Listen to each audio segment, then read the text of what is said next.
of you have played sports? All right, all the kids in the room, everybody keep your hands up. All right, I want you to look around, and I just want to see how many people have played sports. Be proud, hold them up there. Yeah, look at all that. All right, was it baseball or softball? Raise your hand. Yep. How about football? Any football players here?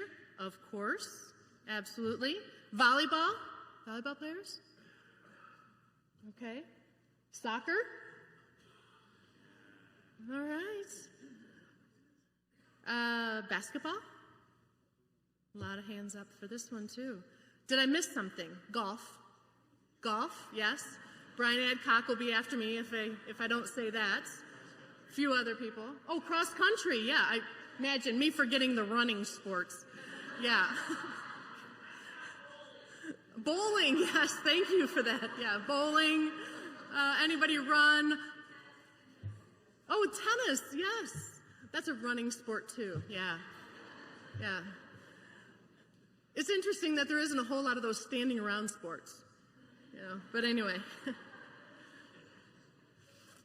My sport was softball growing up. I loved playing softball. My sister and I would play catch with our dad in the backyard, and he'd make us, you know, just really drill that ball at him and work on our accuracy and our strength and make it. He's like, make it sting, and he'd be, you know, and we'd throw it harder and harder and harder, and he'd be like, make it sting. We're like, it's not. Well, years later, he told us that it really did. He's like, my hand was so sore, but. I grew up playing softball in the summer leagues in Genoa, just a few miles away. And I don't remember altogether how many years I played, but I think I started in the youngest of leagues and went all the way through, and I played in high school then on the high school team for a few years. And I particularly loved second base because it was always something to do, and it kept me busy and kept my mind busy. And growing up in those kinds of leagues, it can be competitive.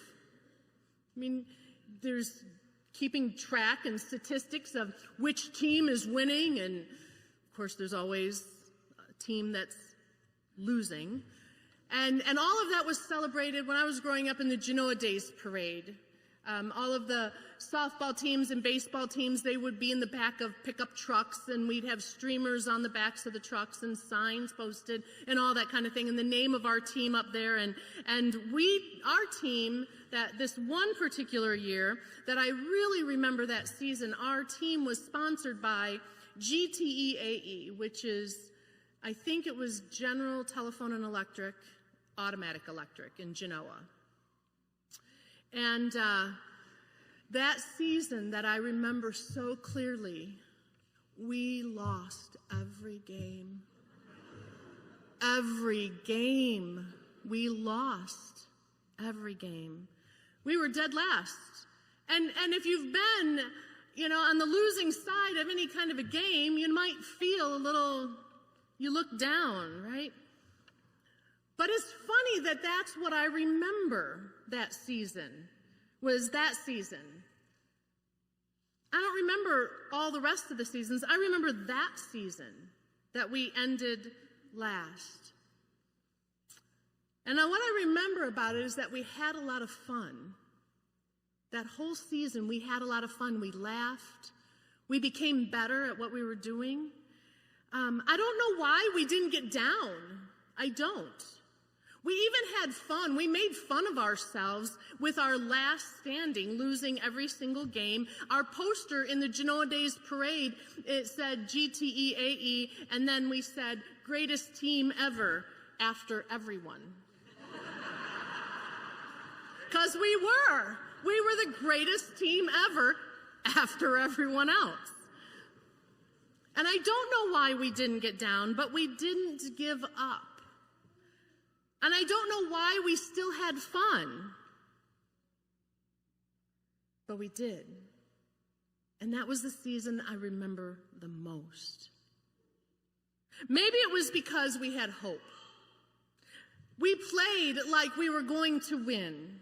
It was how we decided to approach each and every game. And that is what has made this season memorable, not because we won some trophy that eventually gets packed away in a box and moved from shelf to shelf. You guys are nodding. You guys have those, and you know, those box of memories that you move from house to house. And then you go, what's in here? And you go, oh, that. And you put the lid back on and you put it back on the shelf because you don't know what to do with it. We didn't win any trophy, not even a consolation trophy. But because of that, something else stayed with me through all of these years. Maybe what stayed with me, first of all, is that we learned how to let go of the past, to learn from it, to not let the past own us. I think we did that. We learned how to let go of the past. Now, the lesson that we heard Caitlin read from Isaiah today, it begins with this message encouraging people to let go of the past. It says, the people who've walked in darkness have seen a great light. For those who lived in a land of deep shadows, light, sunbursts of light. Now, the people that was written to, they were on the end of a bad losing streak. Those tribes, those lands were called Zebulun and Naphtali. They were areas of Israel that were the very first areas that when the Assyrian army came marching in, they were the first lands, the first regions to fall victim to the Assyrian army. They became conquered. They were the first to fall. They knew what war was. They knew what loss was like. They knew what it was like to lose their home and maybe loved ones. They knew what it was like to have their land no longer theirs. They no longer ruled themselves. They were ruled by a foreign land. They had become like the team that never wins. And life for them had become dark. Dark. But then the prophet Isaiah declared to them that light would shine on them, that something hopeful was coming. And they had a choice to make. Whenever we hear good news or an announcement that something's on the way, we have a choice to make. We can keep living in the past as defeated people, or we can live for something new. We can live in the past as defeated people, or we can live for something new. Like those people that Isaiah talked to, and like my softball team, God has told us about a bright future. A bright future that's coming. And we can receive that bright future. It's a future that's full of forgiveness and love, and where people aren't crying anymore, where death is no more. We can receive that hope and live into that, or we can hold on to our past thinking that nothing good will ever happen because of what has already happened. We have a choice to make, to keep living in the past as defeated, unforgiven, rehearsing our mistakes kind of people, or we can live for something new. I think that season was because we approached every game as a new opportunity to have something new. And we didn't look at our scores and our records from the past. Or maybe the second thing, that the reason this season stayed with me, this season of losses, is that we learned how to look for the strength among ourselves. We learned to look for the strength among ourselves. Our coach saw good within us and among us and lifted it up at practices. Saw what our skills were, said, hey, you're getting better at that.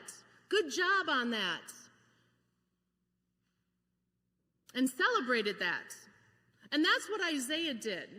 In this time of newness, Isaiah looked out among and saw where God was working among the people. And Isaiah recognized that there was a new hopeful king born, and that this king would bring about a new kingdom that would be a kingdom of light, a kingdom where peace could reign, and that king would be called even the Prince of Peace.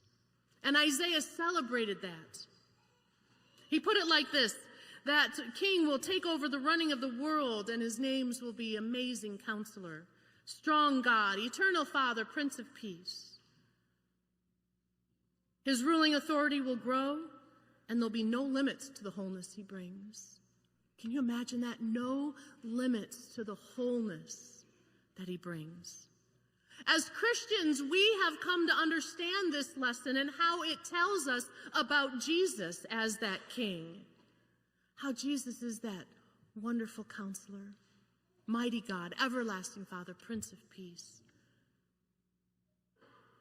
And God has shown up in our world in a new way. God no longer looked among us, but came to be among us, to give us what we needed when we could not do it ourselves.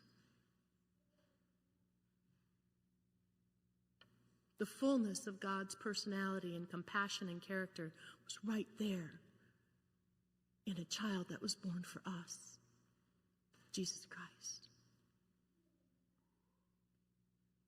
So like my softball team had to look for strength among themselves, and the people during Isaiah's day had to look for the strength where God had shown up in their midst.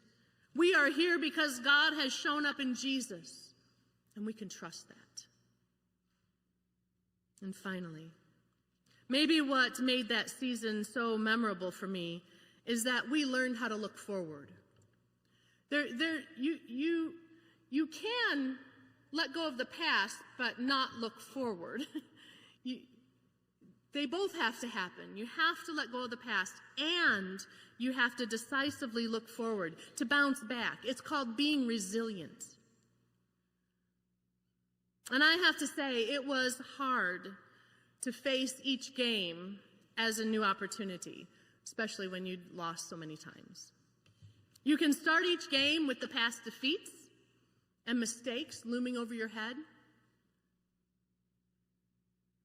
You know, after you strike out, it's really hard to go back up to bat. Has anybody ever noticed that? Yeah, it's really hard to get back up in that batter's box. And you got to put your mind in the right place. You can start each game with the past defeats, or you can start each game with the statistics of previous games running through your head, or you can look at the strength and what's going on inside of you. You can overcome looking at that game full of darkness and despair and look at a new opportunity. We live in a world, friends, where technology has made life so easy, and yet things have become more complex than ever, hasn't it? It's so easy and yet so complex. We live in a world where there is so much built up strength and power and might in governments and systems to do good, and yet the lure to bring harm seems to be ever present. It seems sometimes that the darkness thrives, doesn't it? Seems like the darkness thrives, but as Christians, Advent calls us to hope. Advent calls us to hope. And hope is all about believing and trusting that what God is doing in Jesus is real. That the past does not own us. The light does defeat the darkness. In John chapter 1, there's this beautiful verse that says, "And the light shines forth, and the darkness cannot overcome the light." And that's just true no matter what. Advent calls us to hope and to know that help is on the way. And indeed, our help has come in Jesus Christ. So as a Christian, as we move through Advent, I want to ask you, how do you choose to live in this world? Defeated and in darkness, or in light and in hope? I pray that we are renewed every day, holding on to the future that God has promised to us. So let us live as people of hope, and let this table that we now gather around feed our hope. So let's gather.